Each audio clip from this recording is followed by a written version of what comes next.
The J.S. Bach first partita from the solo and six solo sonatas and partitas for violin is a little tricky as far as how to handle repeats, how to handle the doubles, and I have some final thoughts on maybe a strategy for performing this first partita in B minor. Wonderful key. It's in a very the key is a very closed key, so the tonic doesn't lend itself to too many open strings. So it's just generally a very clenched sounding sonata. I find it to be the most challenging, largely because the bourrée is something that has very little sonority because of the lack of open strings, but also the other movements as well lend to a lot of questions on how to interpret them with sort of a convincing presentation. So um, it's it's a partita that I probably have performed, recorded, and thought about the most.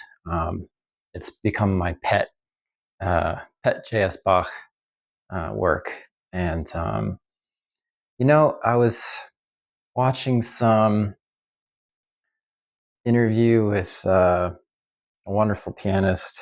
I'll put it in the comments. And she's a Bach enthusiast and a Bach historian. She's spent her entire life trying to parse how to best perform Bach.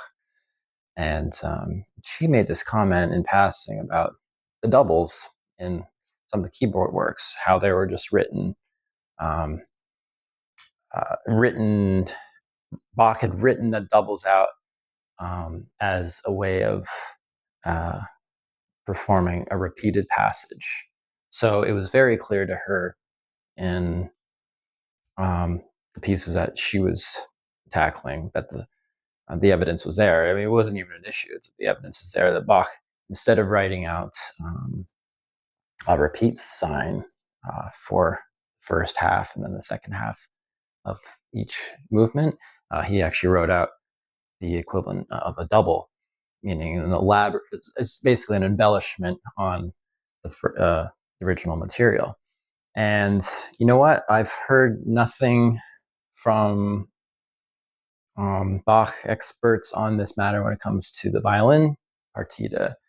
I've just, I think within the last 12 months, saw Leonidas Kavakos perform all six solo Bach partitas and sonatas.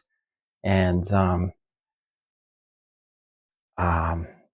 I believe he presented the full, I don't know what it clocked in as, but the full B minor partita with the four movements and the four doubles and all repeats for all halves.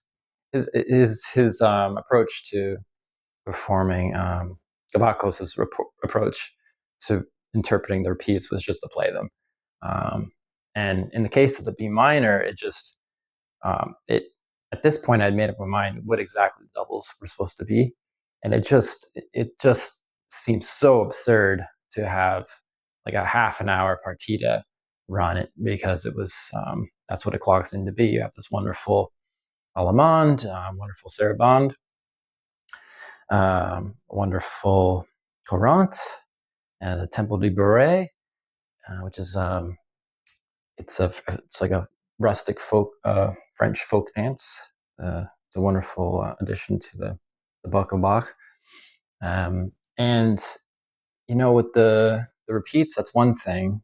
I think if you just left out the doubles completely, this partita would make a lot of sense, considering how terse the first sonata is. It's even though in the first sonata the fugue is relatively short to the other two fugues in the book, that fugue is still quite long. It's reportedly like 5 times longer than any of his keyboard fugues, or not maybe 5, but it's like twice. It's an order of it's a lot longer than any of his other fugues that he wrote, and which is great. It's a celebration to how much Bach appreciated the violin, that he gave us 3 incredibly detailed and lengthy and monstrosities of fugues. But the first part of sonata, even with that long fugue, is very short. It's probably 13 minutes or something like that. So when you have the next partita to clock in, it's almost like a full half of a program length. It stands out as absurd. It's a lot of music, and it doesn't. The doubles themselves are. I like them, but they're they're very pedantic in a way. They don't lend themselves easily to a performance situation. I think they're more academic. If you don't perform them with some splendor, of course. But getting back to interpreting this, so my takeaway at this point, I've given so much thought, and of course, I've talked about interpreting classical music. There's no right answer, especially in something like this. But my conclusion, based on the research of others and how the keyboard doubles have been interpreted by J.S. Bach, is they are embellishments of the first idea. So if you have a half section of the Allemande, perhaps instead of repeating it, you do the first half of its double.